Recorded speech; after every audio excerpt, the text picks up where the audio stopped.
سر یہ پاکستان تحریک انصاف کے لیے تو بڑا ایک مومع بن گیا ہے جلسہ کرنا، جو لاسٹ ٹائم ہم نے دیکھا کارکنان کی بڑا غصے کا اظہار کیا تھا. ابھی جو فوٹیجز آ رہے ہیں اس میں بھی بڑا غصے کا اظہار کیا جا رہا ہے. سندھ اور بلوچستان کے کارکن راستوں پہ تھے. دیکھیں پنجاب کے لوگ پہنچے ہوئے ہیں، بلوچستان کے پہنچے ہوئے ہیں، بہت سارے کشمیر اور جی بی کے لوگ یہاں آ کے بیٹھے ہوئے ہیں، پہنچے ہوئے ہیں، آلریڈی ہمارے ساتھ رابطے میں ہیں. اور اسلام آباد کے رات ہمارے کارکنان کے گھروں پہ چھاپے مارے گئے. ہمارے بہت سارے جو کارکنان ہیں، ورکرز ہیں، وہ اپنے گھروں میں نہیں رہے. اسی وجہ سے انہوں نے اپنے ساری ٹولیوں کی شکل میں پورا ہم نے پلان تیار کیا ہوا تھا. تو بہرحال یہ ایک افسوسناک بات ہے کہ جو ابھی پتہ چلا ہمیں کہ وہ جلسہ کی منسوخی کے حوالے سے. باقی ہم بہرحال یہ کور کمیٹی میں بات کریں گے، ہمارا انٹرنل ایشو ہے، مگر اصولی طور پر یہ ہونا یہ چاہیے تھا کہ عدالت کے فیصلے کا انتظار کیا جاتا.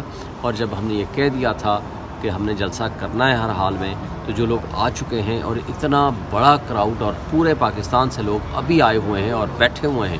اور آپ کو بتاؤں کہ جلسے کے ارد گرد کم سے کم ہزاروں کی تعداد میں لوگ بیٹھے انتظار کر رہے ہیں، ہمارے ساتھ ٹیلی فونک رابطے میں ہیں، جو کہ ہم لاکھوں کی تعداد میں بھی کہہ سکتے ہیں کہ جو ہی ہم نے کال دینی تھی لوگوں نے ایک دم سامنے آ جانا تھا. اور یہ بہت بڑا ہمارا ایک جلسے کی صورت ہوتی ہے، اور ادھر سے علی امین گنڈا پور نے بھی آنا تھا.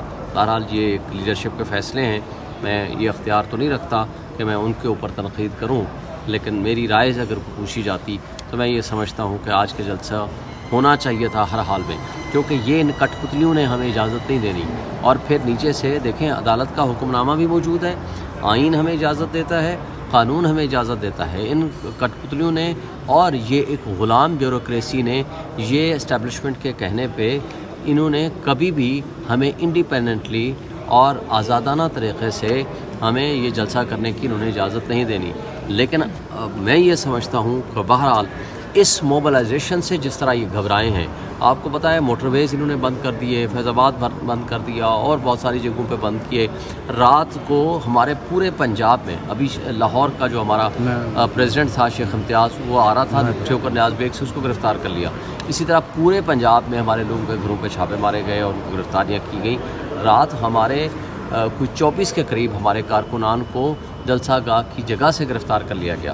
اور اس وقت بھی پوزیشن یہ ہے کہ رات ساری ہمارے ہر ورکر کے گھروں پہ چھاپے مارے گئے، جن کے ساتھ میں ساری رات رابطے میں رہا ہوں.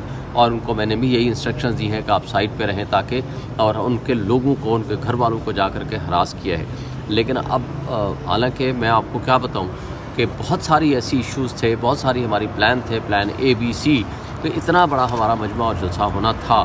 بہرحال اب یہ لیڈرشپ کے جو فیصلے ہیں ہمیں سر تسلیم خم کرنا ہے، ہم نے ان کے ساتھ رابطہ کریں گے. تو اس پہ کوئی شک و شبہ نہیں کہ ان کٹ پتلیوں نے جس طرح اپنے آپ کو شو کیا ہے کہ یہ ایک آزاد ملک میں، آزاد ریاست میں آزاد رہنے والے لوگوں کا ملک باقی نہیں رہا. انہوں نے غلام بنا لیا ہے. حقیقی آزادی کا نعرہ جو عمران خان نے لگایا تھا، انشاءاللہ اس ایجنڈے پہ ہم کام کر رہے ہیں، اور لوگ نکلیں گے. ان کے انجام شیخ حسینہ واجد سے بھی برا ہوگا. وہ تو بھاگ گئی تھی، ان کو ہیلی کاپٹر مل گیا تھا. انشاءاللہ ان کو یہ نہ ایون فیلڈ ڈپارٹمنٹ جا پائیں گے، نہ یہ دبئی بھاگ پائیں گے. انشاءاللہ ان کا انجام ان سے بھی بدتر ہوگا.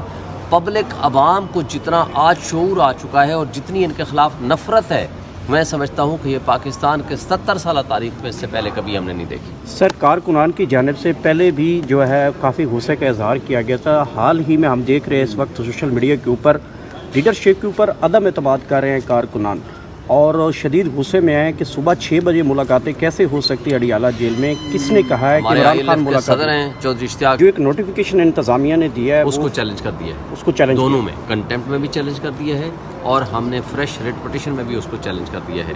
اور دونوں کی ہم نے کوشش کی ہے کہ آج لگ جائے، اور اگر آج نہیں لگتا ادھر کل یا پھر جو 28 کو کیس لگے ہوئے ہیں انہی کے ساتھ شاید کلب ہو جائے. اچھا صاحب، جو درخواست توہین عدالت کی آپ لے کے آئے تھے رات کو بھی، اس کا کیا بنا ہے؟ کیا ایکسیپٹ ہوئی ہے؟ آبجیکشن لگے ہیں؟ ابھی تک وہ پروسیس میں ہے، ابھی تک نہیں لگی. ہم کوشش کر رہے ہیں، ہماری کوشش ہے کہ آج لگ جائے یا کل صبح لگ جائے. ایک توہین عدالت کی آلریڈی جو درخواست فائل کی تھی وہ 28 تاریخ کو چیف جسٹس صاحب کے پاس لگی ہوئی ہے، آفس بتا رہا ہے. تو ہو سکتا ہے کہ اس بات کا امکان ہے کہ یہ والی کنٹمپٹ بھی اسی کے ساتھ شاید لگ جائے. اس کے لیے ہم نے ایک الگ سے ریٹ پٹیشن بھی فائل کر دی ہے. تو اس بات کا امکان ہے کہ یا یہ کل لگے گی یا یہ 28 کو ساتھ ہی لگے گی. کل سے ILF کی ٹیم جو ہے وہ پورے اسلام آباد اور پنڈی تمام تھانوں میں موجود ہے. جہاں جہاں ہمارے ورکرز کو اٹھایا گیا ہے ان سب کو ریلیز کروانے کی کوشش کر رہے ہیں. ابھی تک انہوں نے کوئی ایک FIR نہیں دی تھی. ورکرز ہمارے اٹھائے ہوئے ہیں اور ساری رات وکلا نے ان تھانوں کے ساتھ اور تھانوں کے اندر اور تھانوں کے باہر رات گزاری ہے. اور وہ سب کی ساری ہماری پری جلسہ اور پوسٹ جلسہ ہماری ساری کی ساری پلاننگ مکمل تھی. لیکن اب انتظامیہ نے اس فارم 47 کی حکومت نے اسٹیبلشمنٹ کے کہنے کے اوپر ہمارا پہلے نوٹیفیکیشن جو ہے وہ NOC کینسل کیا. اور کینسل کرنے کے بعد ابھی ہمیں پتہ چلا ہے کہ شاید انہوں نے کوئی 8 سپٹمبر کا بھی کوئی نوٹیفیکیشن شاید نئے جلسے کی تاریخ کے لیے بھی کوئی جاری کر دیا ہے. یہ ساری کی ساری ان کی ایفرٹس ہیں کہ کسی طرح سے یہ پاکستان جو امڑ کے آ چکا ہے اسلام آباد میں اس کا رستہ روکا جائے. یہ رستہ عوام کا نہیں روک سکتے. یہ اس طرح کی ان حرکتوں سے صرف اور صرف اپنی 4 دن بڑھا سکتے ہیں. جیسے ابھی شعیب بھائی نے کہا کہ حسینہ واجد سے برا ان کا حشر ہوگا. ہم یہی سمجھتے ہیں کہ جس طرح سے آج پلاننگ تھی PTI کی اور جس طرح سے جلسے میں ہمارے گرینڈ الائنس کے ساتھی بھی شامل تھے انہوں نے بھی جس طرح سے تیاری کی ہوئی تھی اس کو اس وقت میں جو کینسل کیا گیا ہے وہ کس مصلحت کے تحت کیا ہے اور کیسے ہوا ہے یہ ابھی لیڈرشپ سے بھی بات ہوگی. لیکن ہم سب تیار ہیں. ہمارا ایک ایک ورکر ساری رات سفر کر کے بھی یہاں پہنچا ہے اور یہ خوف زدہ ہو کے اگر رستے بند کر کے یہ سمجھتے ہیں کہ عوام کا سیلاب روکا جا سکتا ہے وہ نہیں رکے گا. دوسری بات میں یہ عرض کر دوں کہ اظہر مشوانی والا کیس کیونکہ لاہور ہائی کورٹ میں نے پچھلی ایپیسوڈ میں بھی کیا اور وہاں پہ 160 دن کے بعد ان کے ایک بھائی کو چھوڑا گیا اور والد کو 6 دن کے بعد چھوڑا گیا. آج بھی اس کورٹ کے اندر جو رپورٹ دی گئی اس کے اندر بھی یہی کہا گیا کہ جی ہم بیسٹ ایفرٹس کر رہے ہیں. یہ ہم سنتے آ رہے ہیں. کون سی بیسٹ ایفرٹس ہیں؟ They are to be produced under the constitution.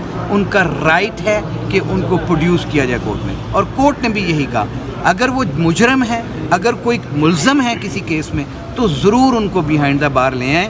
ان کو پیش کریں 24 گھنٹے کے اندر. CRPC کہتی ہے آپ اس کو کسی بھی عدالت میں پیش کریں گے. کانسٹیٹیوشن کہتا ہے کہ پیش کریں گے. آج ان کو یہ 24 تاریخ کی ان کے 76 ڈیز ہو چکے ہیں. آج کیونکہ یہ سارے رستے بند تھے تو کورٹ نے اپنی انوائنس کا اظہار بھی کیا اور کہا کہ اف کوئی بھی اس کی زد میں آئے گا پیونیٹیو آرڈر بھی ہوگا اور اسٹیٹ جو ہے وہ رسپانسیبل ہے to produce the both detenues in the court. جو تو تھے اظہر مشوانی کے دونوں بھائیوں کو پروفیسرز کی ان کے حوالے سے کل فائنل آرگومنٹس ہوں گے. کل انہوں نے کہا ہے کہ ہم نے ججمنٹ دینی ہے. کورٹ کو ہم نے بتایا کہ کن حالات میں ان کو جس طرح آف لوڈ کیا گیا تھا پشاور ایئرپورٹ سے, جس طرح انہوں نے نام استعمال ہوا ہے MI کا, تو اور جس طرح یہ ٹیلیفون انہی کے ٹیلیفون کے نمبر سے فون کیا گیا اظہر مشوانی کو, کہا گیا کہ جی آپ اپنی پوسٹیں ڈیلیٹ کریں اسٹیبلشمنٹ کے متعلق.